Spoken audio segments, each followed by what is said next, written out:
I knew for a fact I was going to die young. As a teenager, I just felt that. I had friends around me dying from drinking and driving to just wild life. I knew that was my future. But God never gave up on me. His relentless pursuit of me is why I'm here today. Life for me as a teenager was very, very easy. I was a 4-year letterman in sports. I was the master of ceremonies for homecoming. I was the voted most popular by my peers. I didn't have a problem at all as far as finding friends or having the prettiest girlfriend or whatever it was. That's who I was, and I enjoyed being that kid. But I always felt this God thing in my life for a very long time, and I always bucked it. There was many times when I was out doing dirt, I would hear that still small voice, I would hear the youth pastor's message, I would hear my mom, always, and I just would turn that off because I wanted to do my own thing. My parents were being told, you don't really know Christopher, and they were right. And I was, come on, Mom, you know me better than that, and that was a complete lie. Just most people that I knew, we were all doing the same thing. We were all in church together, acting one way, and then we'd be ripping up Citrus County and the other side of it. And so after my 1.57 grade point average that didn't really have a good college in my future type thing, my mom said, well, I don't really care what you do, but you're not going to be staying in my house. So I had to come up with plan B. So I did that. I went the Marine Corps route, hoorah.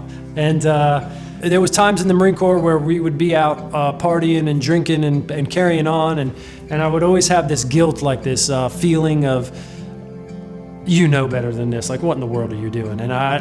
There was one gentleman named Paul who he was a pastor's kid, and he had the same God problem at the time, and so I remember standing on the pier in Pearl Harbor as this Ohio-class submarine is coming in, and we're screaming at God to just leave us alone because we had this guilt and we just wanted to party.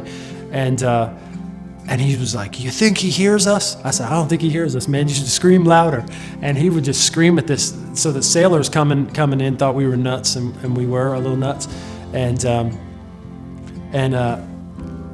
We sat there trashed, and we were praying. We prayed for like an hour, and just had this God thing inside. And so even in the midst of my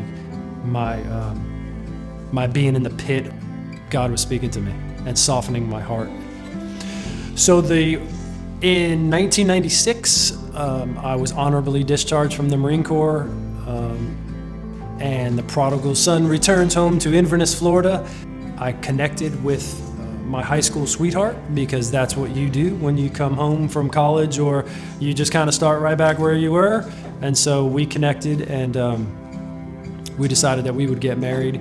And we had some just financial hardships. I was not a very good husband. We just made some choices together that we were just doomed from the beginning. And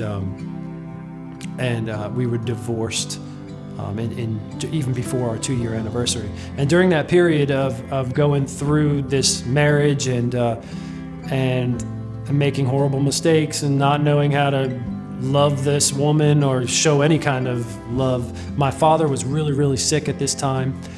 He had kidney failure. So it was the year 2000. I lost my father, my wife, a bunch of friends. It was the point in my life where I felt rejection for the first time, because here was the all-American kid who played sports, was a sniper in the Marine Corps, had lots of friends, and I was really angry at God, like, how you protected me my whole life and now you give up on me? Like, I'm supposed to have a family now. Like, where you at? And it was a horrible time. I was absolutely at the lowest part of my life, and it was also the point in my life where I felt the closest to God. It was really the first time in my life that I took my relationship with God seriously, put that prodigal son mantle that had been on my shoulders. I finally put that to sleep.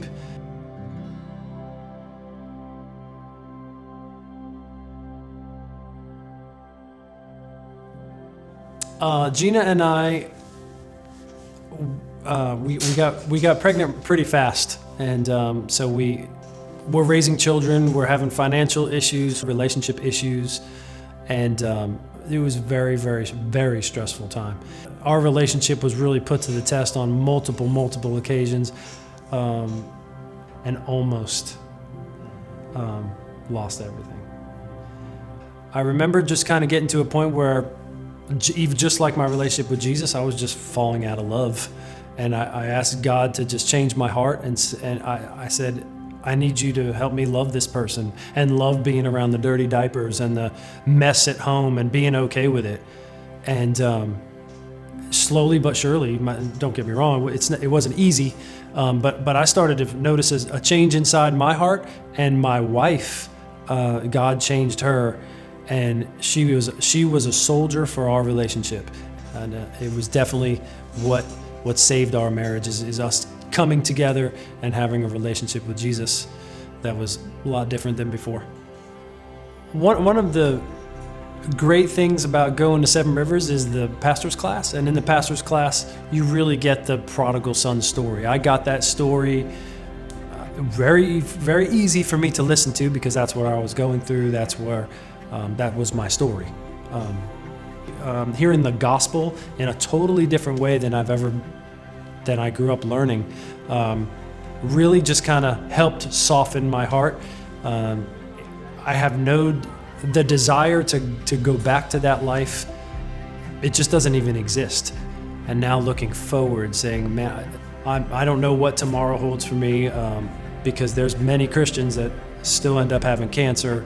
They still lose their kids. They're still going to be hurt. But there's hope now. There's someone that is never going to turn their back on you.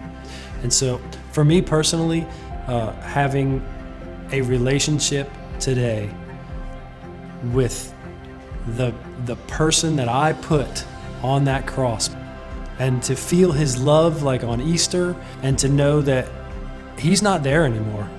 The tomb is empty. He's prepared a place, and one day we're going to be together. Like, that is the real deal right there. It's over. It's finished. My big brother came and he fought for me. And the bottom line is that we win in the end, and that Jesus loves Chris Caravetto right here where I'm at today. That's good stuff.